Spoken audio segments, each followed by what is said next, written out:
بسم اللہ الرحمن الرحیم۔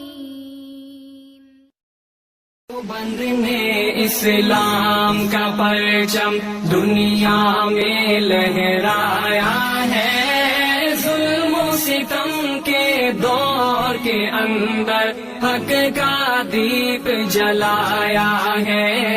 دیوبند نے اسلام کا پرچم، دیوبند کا تاریخ کے اندر ہر کردار نرالا ہے۔ رب کی قسم اسلاف کا میرے ہر شاہکار نرالا ہے۔ رب کی قسم اسلاف کا میرے ہر شاہکار نرالا ہے۔ اس لشکر کے جاں بازوں سے، اس لشکر کے جاں بازوں سے ہر باطل گھبرایا ہے۔ بند میں اسلام کا پرچم دنیا میں یمن کی طرف روانہ کر رہے، پیدل ساتھ گئے، اور اللہ کے نبی فرما رہے معاذ اللہ سے ڈرنا، معاذ اللہ سے ڈرنا۔ ادھر حضرت امیر معاویہ سے فرما رہے امیر معاویہ، اللہ جب تمہیں والی بنا دینا تو پھر تم ایسا کرنا، فاتق اللہ عز وجل وعدل۔ امیر معاویہ، اللہ سے ڈرنا اور عدل کو قائم رکھنا، اللہ سے ڈرنا اور عدل کو قائم رکھنا۔ میرے دوستو، اب احادیث جو میں نے آپ حضرات کی خدمت میں، آئیے میں جامع ترمذی کی ایک اور روایت پیش کرتا ہوں، سبحان اللہ، تاکہ طبیعت سے یہ بات نکلے۔ ہم سمجھتے پتہ نہیں وہ کوئی سیاسی بندہ تھا، ہم قیاس کرتے ہیں کہ جیسے پچھلے ادوار میں نون لیگ اور پیپل پارٹی ایک دوسرے کو گھسیٹ رہے تھے، اب ایک دسترخوان پہ ہیں، اور پچھلے ادوار میں عمران خان خود مولانا فضل الرحمان کو ووٹ دے رہا تھا، اور آج اختلاف میں ہے۔ پتہ ہے آپ کو، خان صاحب نے خود مولانا فضل الرحمان کو ووٹ دیا تھا، آج اختلاف میں ہے۔ یہ ہماری سیاست ہے، اصحاب مصطفیٰ کی سیاست وہ نبوی سیاست تھی، وہ پاک سیاست تھی۔ میرے دوستو توجہ فرمانا، یہ جامع ترمذی کی روایت ہے، لمبی روایت ہے، میں یہ ساری روایت تو آپ حضرات کے سامنے نہیں پیش کرتا، لیکن اس میں صرف اتنا کہ آپ رضی اللہ تعالی عنہ کے جلاد ہیں حضرت شفیہ اصبحی رضی اللہ تعالی عنہ، حضرت ابو ہریرہ کے واسطے سے حضرت امیر معاویہ رضی اللہ تعالی عنہ کے پاس بیٹھے ہیں اور کہتے ہیں امیر المومنین، میں نے حضرت ابی ہریرہ سے ایک روایت سنی ہے، وہ میں حدیث آپ کو سنانا چاہتا ہوں۔ حضرت ابی ہریرہ نے رسول اللہ صلی اللہ علیہ وسلم سے سنا ہے، انہوں نے مجھے بتایا ہے، میں آپ کو سنانا چاہتا ہوں، جی بتائیے۔ تو حضرت امیر معاویہ کے جلاد نے حضرت امیر معاویہ کے سامنے وہ حدیث بیان کی کہ ایک قیامت کا دن ہوگا، قیامت کے دن حالت یہ ہوگی، ایک عالم کو بلوایا جائے گا، مجاہد کو بلوایا جائے گا، سخاوت کرنے والے سخی کو بلوایا جائے گا، پھر ان سے حساب کتاب ہوگا۔ لمبی روایتیں آپ نے کئی بار سن ہوگی۔ پھر اللہ فرمائیں گے عالم سے، تو اس لیے علم بیان کرتا تھا کہ لوگ کہیں بڑے حضرت صاحب ہیں، بڑا خطیب ہے، بڑا مقرر ہے، بڑا علم ہے، لوگوں نے کہہ دیا تیری نیت جیسی تھی، لوگوں نے واہ واہ کہہ دی، میرے پاس اس کا کوئی اجر نہیں۔ پھر سخی کو بلوایا جائے گا، اس سے بھی فرمایا جائے گا، لوگ کہتے تھے، مجھے کہیں گے بڑا خرچ کرنے والے نے ماشاءاللہ بڑا تقسیم کرتے ہیں، بہت زیادہ لوگوں میں خرچ کرتے ہیں، لوگوں نے کہہ دیا میرے پاس اس کا کوئی اجر نہیں۔ ایک مجاہد کو بلوایا جائے گا کہ تیری نیت یہ تھی، لوگ کہیں گے بڑا کمانڈر ہے، لوگ کہیں گے بڑا جنگجو ہے، لوگ کہیں گے بڑا بہادر ہے، لوگوں نے کہہ دیا میرے پاس اس کا کوئی بدل نہیں ہے۔ یہ کہنے کے بعد انہیں جہنم کی بھڑکتی ہوئی آگ میں پھینک دیا جائے گا۔ پھر اس پر انہوں نے آیت پڑھی، اولئک الذین لیس لہم فی الآخرۃ الا النار وحبط ما صنعوا فیہا۔ یہ آیت مبارکہ اس جلاد نے پڑھی، جب اس نے آنکھ اٹھا کر دیکھی تو امیر معاویہ رضی اللہ تعالیٰ عنہ کی آنکھوں سے پانی کی طرح، بارش کی طرح قطرات برس رہے تھے۔ ان کی حالت، حضرت امیر معاویہ رضی اللہ تعالیٰ عنہ اتنا روئے کہ انہیں اس جلاد کو سنبھالنا مشکل ہو گیا. فرمایا آپ تو وہ ہیں جنہوں نے چہرہ رسول کو دیکھا ہے. سبحان اللہ. اللہ آپ کو عذاب نہیں دیں گے، یہ اللہ کا وعدہ ہے، اللہ آپ کو عذاب نہیں دیں گے. خیر میرے دوستو، جیسے میں نے ابتدا میں عرض کیا کہ اگر کوئی ایک روایت، کوئی ایک حدیث بھی نہ ہو ان کی فضیلت میں، لیکن ان کا صحابی ہونا، فقط صحابی ہونا اتنا ہی کافی تھا. بے شک. چونکہ میرے نبی نے فرمایا لوگوں جس نے مجھ محمد کو دیکھا یا جس نے اسے دیکھا، جس نے مجھے دیکھا یا جس نے اسے دیکھا، جس نے مجھے دیکھا، فقد حرم اللہ النار، اس پہ جہنم کی آگ حرام ہو گئی. امام رازی رحمۃ اللہ علیہ بڑے امام ہیں. امام صاحب فرماتے ہیں، امام رازی رحمۃ اللہ علیہ وہ فرماتے ہیں جب تم کسی ایسے شخص کو دیکھو جو صحابہ میں سے کسی ایک کی شان کو گھٹا رہا ہو تو جان لو کہ یہ شخص زندیق ہے، یہ شخص زندیق ہے. جب تم کسی ایسے ایک بندے کو بھی دیکھو، کیوں؟ وہ فرماتے ہیں اس لیے کہ صحابہ نبی کے عینی گواہ ہیں، صحابہ نبی کے عینی گواہ ہیں، لہٰذا اللہ کے نبی کا جو نبوت ہے اس پر گواہ اصحاب رسول ہیں. اگر گواہ کو مجروح کیا جائے گا سارا مقدمہ مجروح ہو جائے گا. آئیے میں اس سے اگلی بات کہنا چاہتا ہوں. امت کا اجماعی فیصلہ، ساری امت، آج تک جتنے امت کے آئمہ مجتہدین گزرے ہیں، ساری تحقیق کے بعد ہم سے زیادہ وہ علم والے تھے، ہم سے زیادہ وہ فضیلت والے تھے، ہم سے زیادہ وہ عقل والے تھے، علم اور تقوی للہیت اخلاص ان کا ہم سے زیادہ تھا. جیسے حضرت شیخ عبد القادر جیلانی محبوب سبحانی علیہ الرحمہ حضرت امیر معاویہ کے متعلق فرماتے ہیں، میرا جی چاہتا ہے میں کسی ایسی جگہ پہ بیٹھوں، مجھے بتاؤ کیا انہیں امیر معاویہ کا کردار نظر نہیں آ رہا تھا؟ آج بعض لوگ کہتے ہیں، بلکہ ایک روایت پیش کی جاتی ہے، جی وہ انجینئر محمد علی مرزا بیوقوف، اس سے بعض لوگ اس کی نیٹ پہ تقریریں سن کے متاثر ہوتے ہیں، جی حضرت علی کو حضرت امیر معاویہ نے منبر پہ گالیاں دی ہیں کہ حلوائی ہیں. لوگوں آج کے اس غیر گزرے دور میں جبکہ بد اخلاقی اپنے عروج پہ ہے، کسی مسجد کا مولوی اپنے مخالف سے مخالف بندے کو اگر یہاں ممبر پہ کھڑے ہو کر گالی دے گا تو اس کا مجمع برداشت کرے گا؟ مجھے لاکھ اختلاف، کئی بندوں سے اختلاف ہے میرا، آپ کا بھی ہوگا. میں اپنے مخالف کو اگر ممبر پہ کھڑا ہو کر اسے گالی دوں گا تو میرا مقتدی کہے گا نہیں حضرت صاحب ایک گل تواڈے واسطے چنگی نہیں. اس اختلاف میں ہم آپ کے ساتھ ہیں لیکن تواڈے شان نہیں. اگر میں اپنے مخالف کو آج اس غیر گزرے دور میں ممبر پہ کھڑے ہو کر کوئی ایسی بات نہیں کہہ سکتا تو جن کی تربیت اللہ کے نبی نے کی تھی وہ خاموش ہو کے بیٹھ گئے.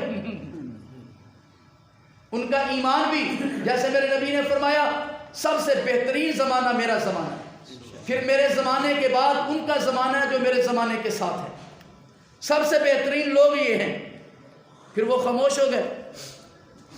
کیا ان کے دلوں میں علی پاک کی اتنی محبت بھی نہیں تھی؟ تو پتہ چلا یہ من گھڑت قسم کی روایات. مشاجرات کہتے ہیں درخت کی ٹہنیوں کو، جب ہوا کے جھونکے آئیں تو درخت کی ٹہنیاں آپس میں ٹکراتی ہیں. ان کے ٹکرانے کی وجہ سے درخت کو گنجا نہیں کیا جاتا، درخت کو گنجا نہیں کیا جاتا، ان شاخوں کو توڑا نہیں جاتا، ان کا رخ بدلا جاتا ہے. مشاجرات ٹہنیوں کو کہتے ہیں. بھائی اصحاب مصطفیٰ میں اختلاف ہوا، کوئی انکار نہیں، لیکن یاد رکھیں نہج البلاغہ میں بھی خطبہ موجود ہے. یہ اختلاف حق اور باطل کا بولیں حضرت علی کا اپنا خطبہ موجود ہے. یہ اختلاف حق اور باطل کا نہیں تھا، یہ اختلاف کفر اور اسلام کا نہیں تھا. یہ اختلاف میرے دوستو، یہ اختلاف حق اور باطل کا نہیں تھا، یہ اختلاف بھائی کا بھائی سے تھا. اور اختلاف تھا کیا؟ خود نہج البلاغہ میں حضرت علی پاک رضی اللہ تعالیٰ عنہ کا خطبہ موجود ہے، فرمایا کہ میرا اور معاویہ کا اللہ ایک ہے، میرے اور معاویہ کا قرآن ایک ہے، میرے اور معاویہ کا اسلام ایک ہے، میرے اور معاویہ کا نبی ایک ہے۔ قصاص عثمان کے حوالے سے حضرت معاویہ رضی اللہ تعالیٰ عنہ کا موقف یہ تھا، وہ ولی تھے حضرت عثمان کے، وہ حضرت عثمان کے ولی تھے جیسے خاندان کا رشتہ دار ولی ہوتا ہے، حضرت عثمان کی طرف سے حضرت امیر معاویہ ولی تھے، اور ان کا مطالبہ یہ تھا کہ اللہ کے پیغمبر نے حضرت امیر معاویہ رضی اللہ تعالی عنہ نے فرمایا کہ حدیبیہ کے مقام پر صرف حضرت رسول کریم کو حضرت عثمان کے قتل کی خبر ملی تھی، جبکہ حضرت عثمان شہید نہیں ہوئے تھے، تو اللہ کے نبی نے بیعت لی تھی موت کی کہ ہم تب تک کوئی بات نہیں کریں گے جب تک عثمان کا خون کا بدلہ نہ لے لیں۔ تو میں اس نبی کے طرز اور طریقے کو اپناتے ہوئے میرا مطالبہ یہ ہے کہ جیسے نبی نے عثمان کے خون کے لیے بیعت لی تھی جبکہ عثمان شہید نہیں ہوئے تھے، آج تو شہید ہو گئے ہیں، جب شہید نہیں ہوئے تھے تو اللہ کے نبی نے بیعت لی تھی کہ ہم تب تک نہیں بیٹھیں گے جب تک بدلہ نہ لے لیں، کوئی اور کام نہیں کریں گے جب تک عثمان کے خون کا بدلہ نہ لے لیں۔ یہ موقف تھا حضرت عثمان کا کہ تب تک کوئی خلافت اور حکومت نہیں جب تک عثمان کے قاتلوں سے بدلہ نہ لے لیا جائے، جبکہ حضرت علی پاک رضی اللہ تعالی عنہ کا حضرت علی پاک کا موقف یہ تھا کہ نہیں، پہلے حکومت، سٹیٹ، ریاست، خلافت اسے مستحکم کیا جائے، جب استحکام آ جائے تو پھر ہم ان قاتلوں کو انجام تک پہنچائیں۔ حضرت علی کا موقف بھی پر حق تھا، حضرت معاویہ رضی اللہ تعالیٰ عنہ کی رائے بھی اپنی جگہ پر تھی، وہ یہ ایک اجتہاد تھا، یہ اجتہادی خطائے اجتہادی جس کے متعلق اللہ کے نبی نے فرمایا کہ اگر مجتہد سے اجتہاد خطائے اجتہادی بھی ہو جائے، یعنی ایسی خطا جو اجتہادی ہو غلط لیکن اس کی نیت درست ہو، موقف اپنی طرف سے درست ہو، اس پر بھی اللہ اسے گناہ نہیں ایک اجر عطا فرماتے ہیں، اس پر بھی اللہ اسے اجر عطا فرماتے ہیں۔ بھائی یہ اختلاف تھا، جو اختلاف بھائی کا بھائی سے ہو جاتا ہے۔ ہمارے خاندانوں میں قتل و قتال کے حوالے سے پارٹیوں میں، جماعتوں میں، ملکوں میں معاملات ہوتے ہیں، تو حضرت امیر معاویہ کا یہ موقف تھا۔ حضرت علی رضی اللہ تعالیٰ عنہ کا موقف، ہم اس موقف کو حق سمجھتے ہیں، اس مرحلے پر حق حضرت علی رضی اللہ تعالیٰ عنہ کے ساتھ ہے، لیکن اس کی وجہ سے دوسرے صحابہ پر تبرہ کرنا، کبھی یوں ہوتا ہے کہ لڑنے والے دو نبی ہوتے ہیں اور دونوں حق پہ ہوتے ہیں، جیسے موسیٰ و ہارون آپس میں لڑے ہیں، اور لڑے بھی کیسے ہیں؟ قرآن کہتا ہے کہ حضرت موسیٰ نے حضرت ہارون کے سر کے بالوں سے پکڑا، داڑھی کے بالوں سے پکڑا۔ یہاں پر ایک اور نقطہ بھی سمجھ رہے، انبیاء کی داڑھیاں جو تھی نا وہ اتنی تھی کہ وہ بندے کی مٹھی میں آ جاتی تھی، وہ یہ خسخسی نہیں تھی، مٹھی میں آ جاتی تھی، اور قرآن نے اسے بیان کیا کہ حضرت ہارون نے کہا میرے بھائی میرے سر کے بالوں کو چھوڑو، میری داڑھی کے بالوں کو چھوڑ دو، میرے ماں جائے بھائی مجھے چھوڑ دو، میری بات تو سنو۔ یہ آپس میں ٹکرائے بھی ہیں، گرایا بھی ہے، داڑھی کے بالوں سے پکڑا، سر کے بالوں سے پکڑا، کیا کہیں گے کون حق پہ تھا کون باطل تھا؟ دونوں حق پہ تھے۔ بھائی حضرت امیر معاویہ اور حضرت علی کا اختلاف ہوا، لیکن پھر دونوں کی اپنی زندگی میں صلح بھی ہوگی۔ اگر باپ اور چچا کے درمیان اختلاف ہو جائے، بھتیجے کو حق نہیں پہنچتا کہ چچا کے منہ پہ تھپڑ مارے، گالی دے۔ وہ دو عظیم المرتبت شخصیات تھی۔ اور یہاں پر ایک اور بات عرض کر دوں، حضرت علی اور حضرت امیر معاویہ کا ہم آپس میں تقابل بھی نہیں کرتے۔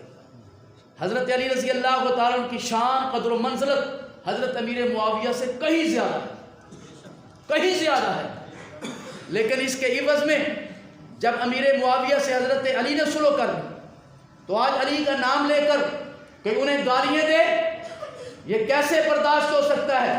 پھر اسی امیر معاویہ کے ہاتھ پہ حضرت امام حسن نے بیعت کی ہے اسے امیر معاویہ کے ہاتھ پہ. میرے پاس بہت ساری میں نے یہ عبارتیں لکھی ہیں جو حضرت علی رضی اللہ تعالی عنہ سے البدایہ والنہایہ کی ہیں اور نہج البلاغہ کی ہیں کہ حضرت علی کے اپنے فیصلے ہیں. حضرت امیر معاویہ سے صلح کی ہے. کیا کبھی باطل سے بھی صلح ہو سکتی ہے؟ نہیں. پھر حضرت امام حسن اور امام حسین رضی اللہ تعالیٰ عنہ دونوں نے رمضان المبارک کے مہینے میں، کس مہینے میں؟ رمضان المبارک کے مہینے میں 37 ہجری میں دومت الجندل کے مقام پر جمع ہوئے ہیں. کسی ایک بات پہ اتفاق نہیں ہوا. پھر 40 ہجری میں دونوں فریقین میں معاہدہ جنگ بندی ہوئی ہے. پھر صلح حضرت علی کی وفات کے بعد حضرت حسن رضی اللہ تعالی عنہ نے حضرت امیر معاویہ سے رضی اللہ تعالی عنہ سے صلح اور مصالحت کی بیعت کر لی. یہ مصالحت اور صلح حضور نبی کریم صلی اللہ علیہ وسلم کی اس پیشین گوئی کے عین مطابق تھی. حضرت امام حسن گھر سے نکلے ہیں، کرتا لمبا تھا، پاؤں میں اڑ رہا تھا. اللہ کے نبی ممبر پہ بیٹھے خطبہ دے رہے ہیں. جب دیکھا نا کہ حسن گرنے لگا ہے، نبی نے ممبر چھوڑا ہے. نبی نے ممبر چھوڑا ہے. آپ دوڑے ہیں، آپ نے نواسے کو جا کر اٹھایا ہے. پھر نبی نے اپنی گود میں بٹھایا ہے. پھر اس پر حضرت ابی بکر رضی اللہ تعالی عنہ کی روایت ہے کہ اخرج النبی صلی اللہ علیہ وسلم ذات یوم الحسن. ایک دن ایسا ہوا کہ حضرت حسن اس انداز میں آئے جو بات میں نے عرض کی. پھر اللہ کے نبی ممبر پہ بیٹھے. فرمایا فقال ابنی ھذا سید، کہ میرا یہ بیٹا سید ہے. پھر میرے نبی نے فرمایا کہ وَلَعَلَّ اللَّهَ أَن يُصْلِحَ بَيْنَ فِئَتَيْنِ مِنَ الْمُسْلِمِينَ. میرا یہ بیٹا حسن، یہ سید، یہ سردار مسلمانوں کی دو جماعتوں کے درمیان صلح کروائے گا. اور حضرت امام حسن رضی اللہ تعالی عنہ نے امیر معاویہ رضی اللہ تعالی عنہ کے ہاتھ پہ بیعت کی ہے. اب اس میں بہت سارے اور بھی کئی سارے اختلافی پہلوؤں کے جواب ہیں. میں انہیں نہیں چھیڑ رہا، آئندہ جمعہ کے لیے اسے محفوظ کر رہا ہوں. لیکن یہاں پہنچ کر میں اتنی بات کہنا چاہتا ہوں کہ حضرت امام حسن رضی اللہ تعالیٰ عنہ انہوں نے حضرت معاویہ کو حق جان کر امت کی باغ دوڑ ان کے سپرد کی ہے. 19 سال اگر یہ حق نہیں تھا تو امام حسن کی نمازوں کا کیا بنے گا؟ اس دوران امام حسن کے حج کا کیا بنے گا؟ اگر امیر معاویہ حق پہ نہیں تھے، امیر معاویہ نعوذ باللہ مومن نہیں تھے، امیر معاویہ نعوذ باللہ عادل حاکم نہیں تھے، تو امام حسن اور امام حسین نے سکوت کیوں اختیار کیا؟ دیکھیے اسی حسین نے یزید کے خلاف تلوار اٹھائی ہے. میرا خیال وقت زیادہ ہو گیا، انشاءاللہ آئندہ جمعہ یہیں سے شروع کریں گے. اللہ سے دعا ہے کہ اللہ رب العالمین ہمیں، مجھے اور آپ کو حضرت امام معاویہ اور امام حسن، امام علی رضی اللہ تعالیٰ عنہ کی قدر و منزلت نصیب فرمائے. وآخر دعوانا الحمدللہ رب العالمین.